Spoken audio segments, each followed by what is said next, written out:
पिछले 20 साल में 60 लाख करोड़ से ज़्यादा खर्च करने वाला अमेरिका जिससे जीत न सका उस तालिबान की पूरी बात क्या है वो जानते हैं आज।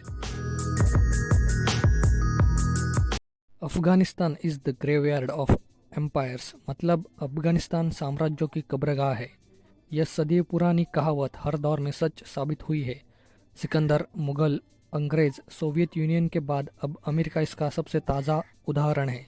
अमेरिका ने अफगानिस्तान में 60 लाख करोड़ से रुपए से ज़्यादा पैसे खर्च किए और बदले में उसके 2300 से ज़्यादा अमेरिकी सैनिक भी मारे गए। आखिरकार उसे अफगानिस्तान को छोड़ना ही पड़ा। अमेरिका को 20 साल थकाने और देश छोड़ने पर मजबूर करने वाले समूह का नाम है तालिबान।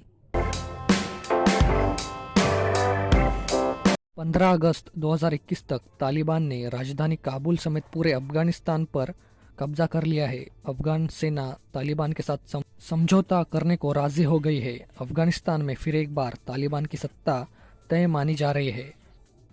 यहाँ हम तालिबान का इतिहास, काम करने का उनका तरीका, उनकी सोच, उनकी कमाई का जरिया, अमेरिका से जंग और उनके भविष्य के एजेंडे को, इन सब को हम विस्तार से देखेंगे, तो वीडियो पर बने रहिए। ये तालिबान कौन है? 1980 की शुरुआती दिनों की बात है। अफगानिस्तान में सोवियत यूनियन की सेना आ चुकी थी। उसी के संरक्षण में अफगानिस्तान में सरकार चल रही थी। तब कई मुजाहिदीन समूह सरकार और सेना के खिलाफ लड़ रहे थे। इन मुजाहिदीनों को अमेरिका और पाकिस्तान से मदद मिलती थी। 1989 तक सोवियत यूनियन ने अपनी सेना वापस बुला ली थी। इसके खिलाफ लड़ने वाले लड़ाके अब आपस में ही लड़ने लगे थे। ऐसे में एक लड़का मुल्ला मोहम्मद उमर था।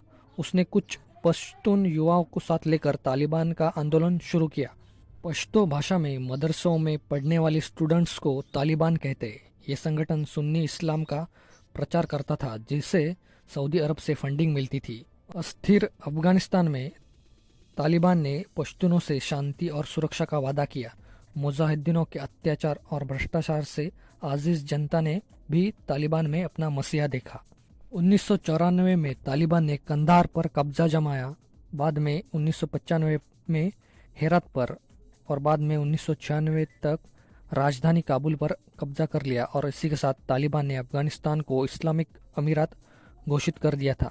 तब दुनिया में सिर्फ 3 ही देश थे जिन्होंने तालिबान सरकार को मान्यता दी थी। पहला पाकिस्तान, दूसरा सऊदी अरब और तीसरा यूएई। तालिबान कैसे काम करता है वो अब देखते हैं। किसी भी देश की सरकार की तरह तालिबान भी चलता है। इसमें पूरे संगठन का एक मुखिया होता है। उसके बाद 3 डिप्टी लीडर होते हैं। इनकी एक लीडरशिप काउंसलिंग होती है जिसे रहबरी शुरा कहते हैं। उसके बाद अलग अलग विभागों के कमीशन होते हैं। सभी प्रांतों के लिए अलग अलग गवर्नर और कमांडर की भी नियुक्ति की जाती है। ये जो लीडरशिप काउंसिल है, ये तालिबान की सबसे बड़ी और फैसले लेने वाली पावरफुल अथॉरिटी है, जिसे क्वेटा शुरा भी कहते हैं। उसके बाद कमीशन, ये तालिबान की कैबिनेट की तरह काम करती है, जिसमें मिलिट्री, पॉलिटिकल और इकोनॉमिक समेत 16 विभाग है। उसके बाद गवर्नर और कमांडर, हर राज्य में तालिबान का गवर्नर और कमांडर होता है।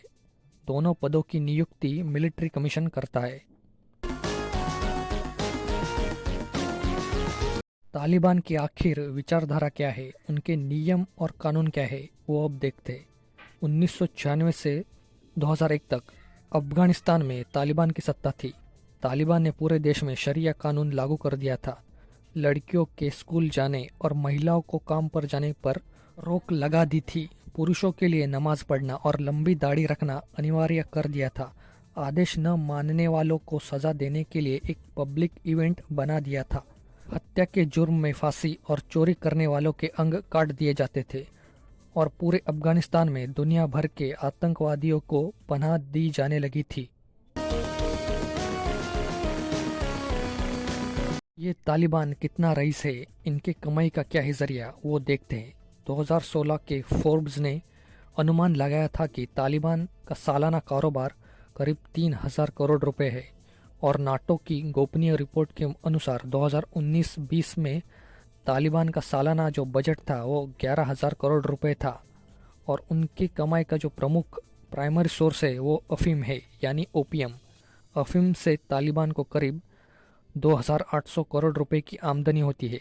पूरी दुनिया में 80% से भी ज़्यादा अफीम का उत्पादन अकेले अफगानिस्तान में होता है। अफीम के ज़्यादातर खेती वाले हिस्सों पर तालिबान का ही नियंत्रण है। अफीम का कारोबार करने वालों से भी तालिबान टैक्स वसूलता है। तालिबान के इलाकों में आने वाले बॉर्डर पोस्ट पर भी व्यापारियों को तालिबान को टैक्स देना होता है। किसी भी सैन्य चौकी या शहरी इलाके पर कब्जा करने के बाद उसकी सारी संपत्ति तालिबान ले लेता है। अफगानिस्तान में अवैध खनन करने वाली कंपनियों से भी तालिबान टैक्स वसूलता है।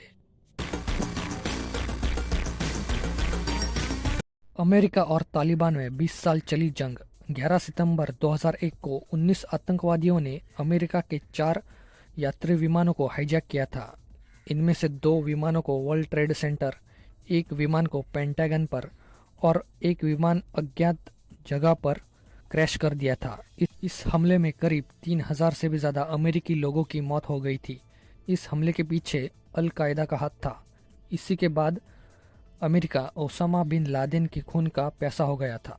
ओसामा सबसे पहले सूडान में छुप गया था, उसके बाद अफगानिस्तान में उसने पनाह ली थी। अमेरिका को इसकी खबर लग गई तो वो अफगानिस्तान पर टूट पड़ा था। उस वक्त तब अफगानिस्तान में तालिबान का शासन था। और बाद में 7 अक्टूबर 2001 को अमेरिका के नेतृत्व में नाटो ने अफगानिस्तान पर हमला कर दिया था। उसके बाद महज 3 महीने के अंदर अफगानिस्तान से तालिबान का शासन खत्म कर दिया गया था। और तब तालिबान और अल कायदा के बड़े नेता थे वो पाकिस्तान के क्वेटा शहर भाग गए थे। तालिबान के इस बढ़ते प्रभाव के कारण क्यों चिंता जताई जा रही है? संयुक्त राष्ट्र का कहना है कि तालिबान लोकतांत्रिक संस्थाओं, नागरिकों के अधिकारों और क्षेत्रीय सुरक्षा के लिए खतरा है और तालिबान के आतंकी संगठन अल कायदा से भी मजबूत रिश्ते हैं और तालिबान के शासन में अफगानिस्तान की धरती का इस्तेमाल आतंकवादियों की ट्रेनिंग और उनके पनाह देने में भी इस्तेमाल हो सकता है, ऐसी चिंता जताई जा रही है। तालिबान के भविष्य का एजेंडा क्या है वो अब देखते हैं। अमेरिका और नाटो देशों के सैनिकों ने इसी साल मई 2021 से अफगानिस्तान छोड़ना शुरू कर दिया था। इसके बाद धीरे धीरे अफगानिस्तान के अलग अलग शहरों में तालिबान का प्रभाव बढ़ने लगा। तालिबान ने हेरात, कंधार और काबुल समेत अब पूरे ही अफगानिस्तान पर कब्जा कर लिया है। चीन और रशिया के साथ तालिबान डिप्लोमेसी बढ़ाने की अब कोशिश कर रहा है। तालिबान का एजेंडा सिर्फ अफगानिस्तान में अपनी हुकूमत कायम करना ही है। इससे पहले भी 1996 से 2001 के दौरान सत्ता में रहते हुए भी तालिबान का हुकूमत कायम करना ही एजेंडा था। अब फिलहाल अफगानिस्तान एक इस्लामिक रिपब्लिक था जिसे तालिबान ने इस्लामिक अमीरात बनाना अब चाहता है। तो यही थी पूरी तालिबान की बात। अगर वीडियो पसंद आया तो लाइक कीजिए, जिन दोस्तों को ये पता नहीं उनमें शेयर कीजिए और ऐसे वीडियोस देखने के लिए चैनल सब्सक्राइब कीजिए।